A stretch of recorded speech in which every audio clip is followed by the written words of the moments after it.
Aloha and welcome to a League of Extraordinary Couples. Today, I am delighted to welcome Jamie Elizabeth Thompson. Jamie is a holistic sex coach and really focuses in on what does intimacy mean in your personal relationships? How do you get rid of that negativity so that you can enjoy hot eroticism? And I love this, get ready for it, soul-quenching intimacy.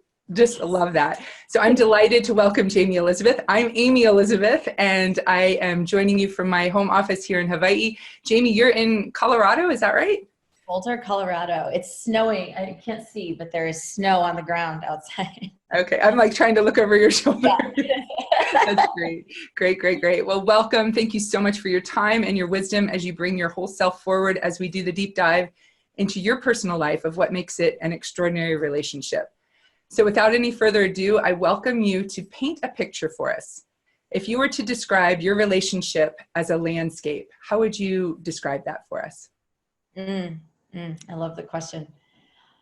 It's definitely very wet, like a jungle. Kauai comes to mind. Mm-hmm. Lots of lotus flowers with soft petals and very tall trees with crashing waves on the ocean or on the beach, and gentle breezes and beautiful birds chirping around. Yeah. I love it. There's a very verdant, fertile, like you said, that lush moisture. And as you were doing it, I had this sensory input come in. My friend's birthday is today, so I just snuck out to the farmer's market and got her the flowers. Yes. So we've got the tuber rose here. A little one right here too. Definitely. So just that image of the moisture and the lusciousness. I wanted to bring in the smell to it as well. So thank you for that picture. So tell me a little bit about what matters most in your relationship. Well, if you could gather from my moist landscape, one of the things that is really important to me in life is maintaining a really healthy sex and intimate life. And so that is something that I always have a lot of attention on in both my life, and so much so that I started working with people on it in their lives. And so I would say that sex and intimacy is probably the cornerstone, the foundation that we really work through everything else in our life with. Like oftentimes if it's like we're having a conflict, we're like, let's take this to the bedroom, and it's like it becomes like a ground, whether it be a battleground sometimes, mm-hmm. or sometimes a ground of deeper connection. But it's like we have a way of relating to our sex life as as the therapy room. Mm-hmm. It's the playground that we work through all kinds of challenges, as well as increased connection, and it gets really hot and stuff too. But I think that the part that a lot of people don't have that I really love is that we work through conflict in the bedroom, mm-hmm. as a tool. Yeah. Well, that's the perfect segue into the next question, which is, how do you dissolve negativity? How do you take it to the bedroom? Because my experience in working with couples in my own personal life is there's often that, well, I'm not going there. I'm not going to do that. So love to hear more about that, Jamie. Absolutely. It takes a lot of setup, right? So it's not just like you're going to go from, not having sex for 6 months and fighting all the time to suddenly working out your conflict in the bedroom. Like there's a process to it. But the setup is actually I created something called the Erotic Menu, and it basically divides into 4 distinct categories, all of the potential desire, and like ways of being turned on that people might have. And one of them is primal.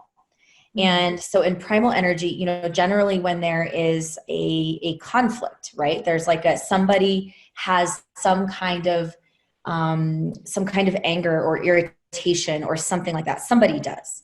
Mm-hmm. And I find that oftentimes that cannot be worked out through talking. Mm-hmm.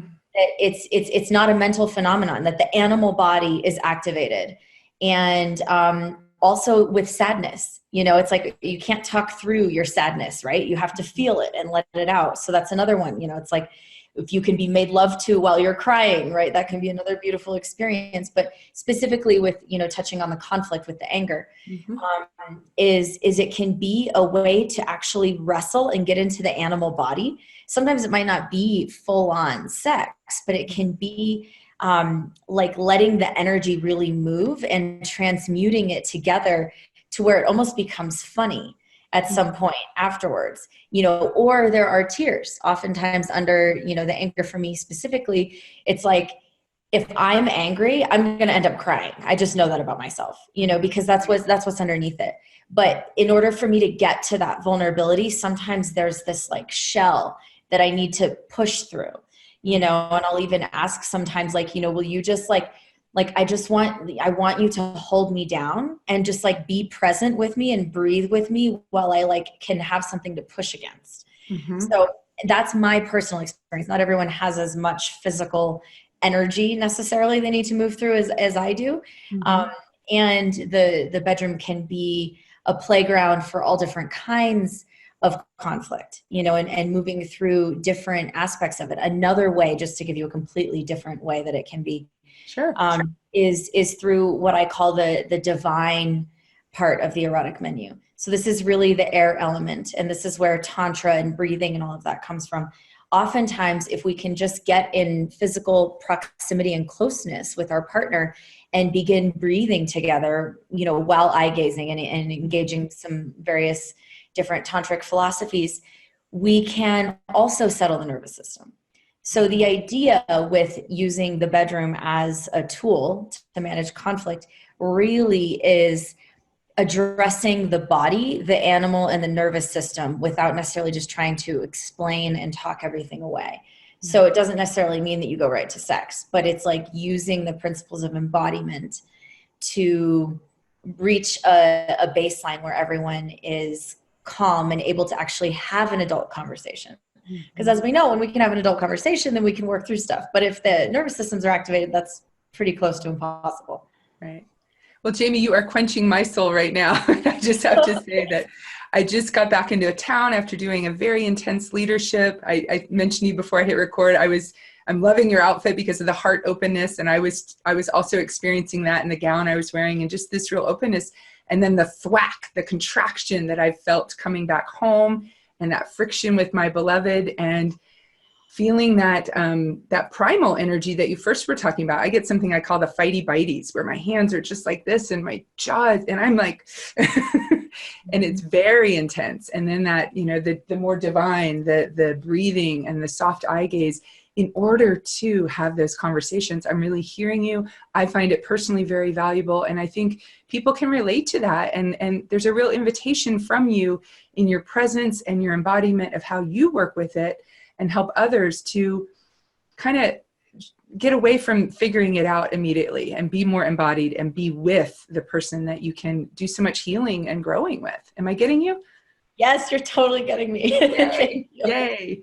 And of course, I'm curious, you mentioned, I believe you said there were 4 or a quadrant. So are there 2 more that you could mention for us? There are 2 more. So then there's also the romantic quadrant. And the romantic quadrant is, and this one's amazing too. It's like sometimes we just need to be held.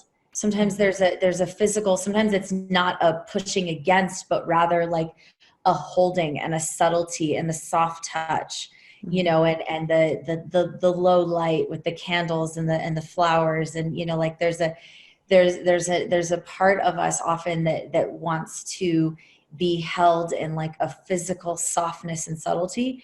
And that's more of the romantic. So sometimes for that, and this is something that I, overarching all of this, what makes all of this possible is knowing how to ask for what you want.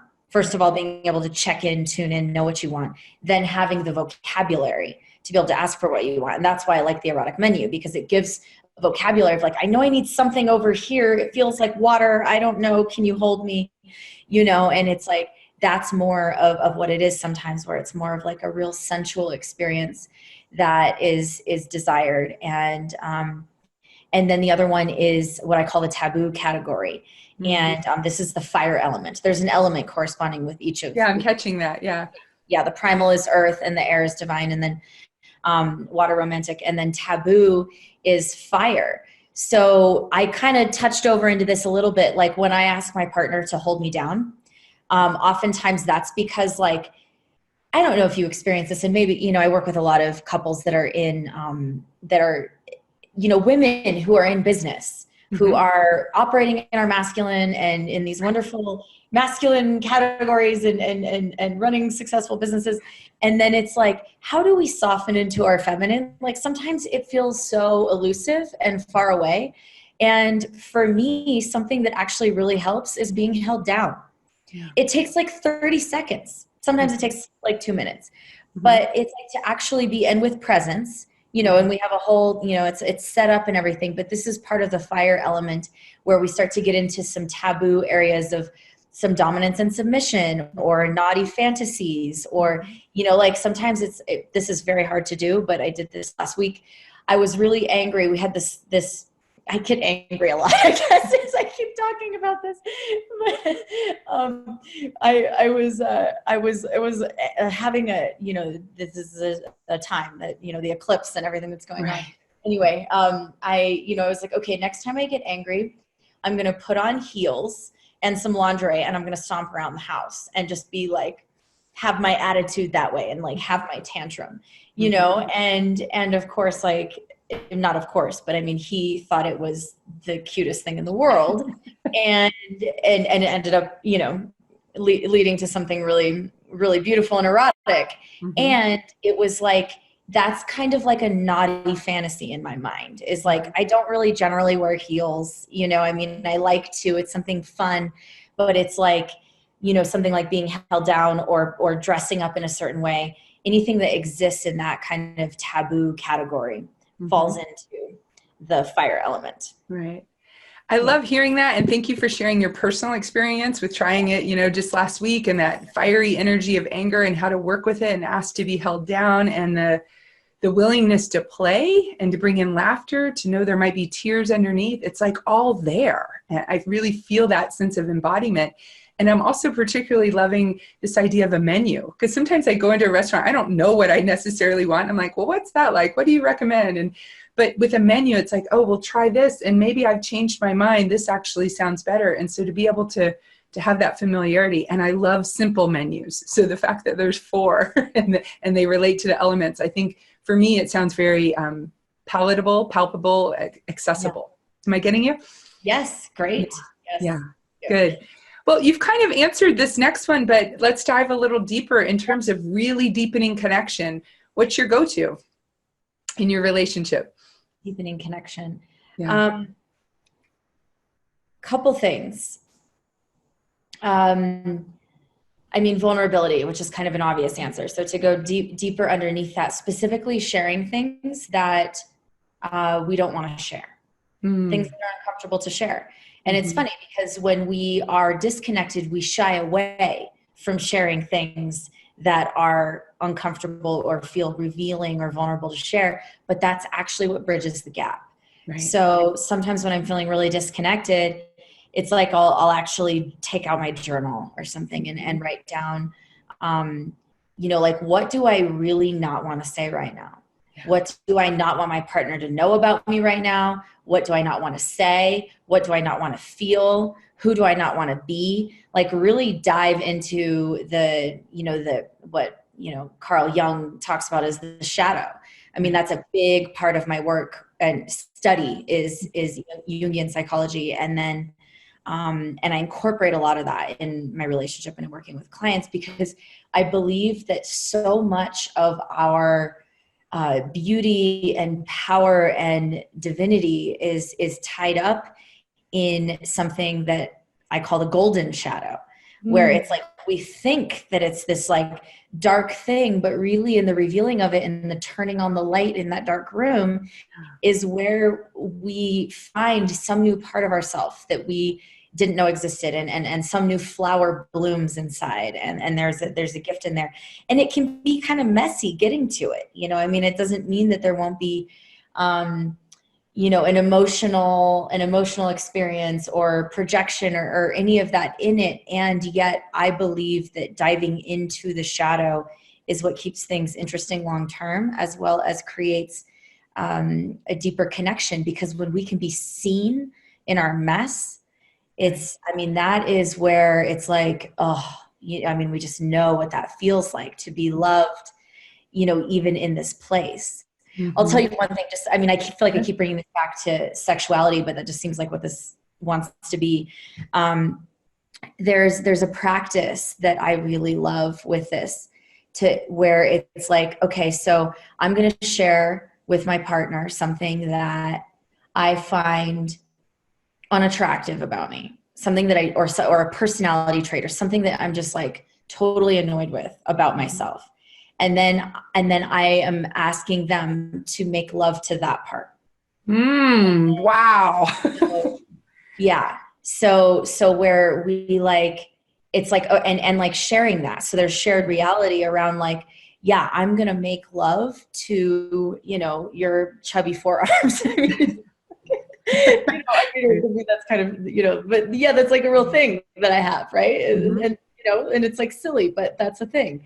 Mm-hmm. Or, to your like, control tendencies or something. Mm-hmm. And like really, and I had a client that, she was bulimic, mm-hmm. And they started making love to her bulimia. And it was a big part of her moving past it, because it was like this thing that contained so much darkness and so many confusing emotions in it.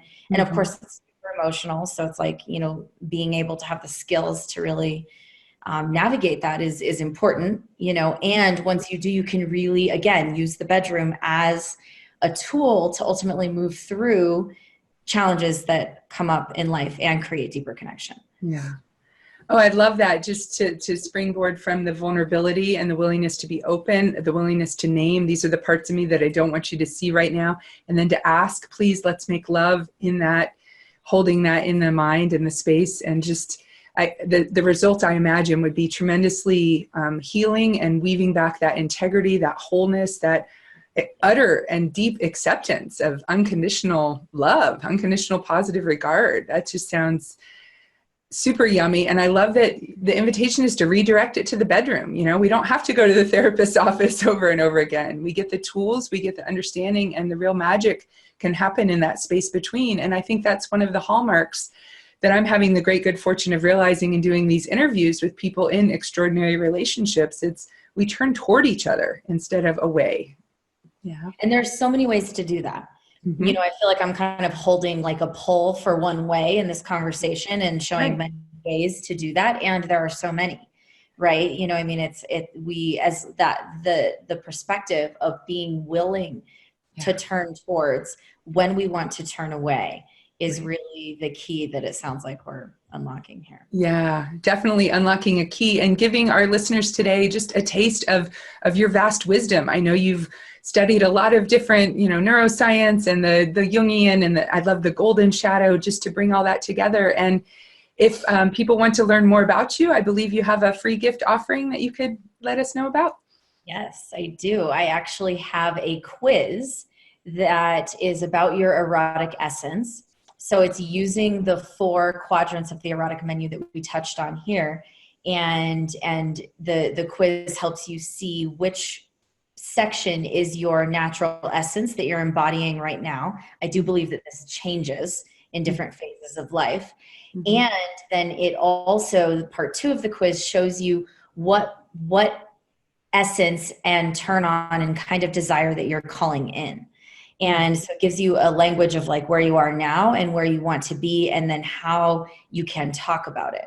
So it's a quiz I made that I have on my website, and I think the link will be in here for that. Yes, we'll certainly get the readers that link. I did it a few weeks ago when I was checking out your site, and I was like, oh, be sure to forward these results to my email so that I could read them again. And I do believe it would change. And even after, talking with you and reframing that incidents that I happen to call the fighty bites. It was so funny because the full moon was going, there was a cat fight outside. My husband was like, "Rawr," like, you're the cat, you're the fighty bitey, that primal energy. And So we always have the opportunity to go deeper. I love your message today, the invitation to take it to the bedroom. I love your willingness to share your wisdom, and I thoroughly invite all of us to check out that quiz again if you've already done so, or do it for the first time, and look forward to learning so much more from you, with you, and your inspiring outfit. I'm just in awe. There's no chubby arms showing up for me. It's like, yes. Well, thank you. Yeah, fully appreciate your presence and your wisdom in joining us today to give our listeners a taste of what is indeed possible. So thank you so much, and until next time. Great. Thank you so much.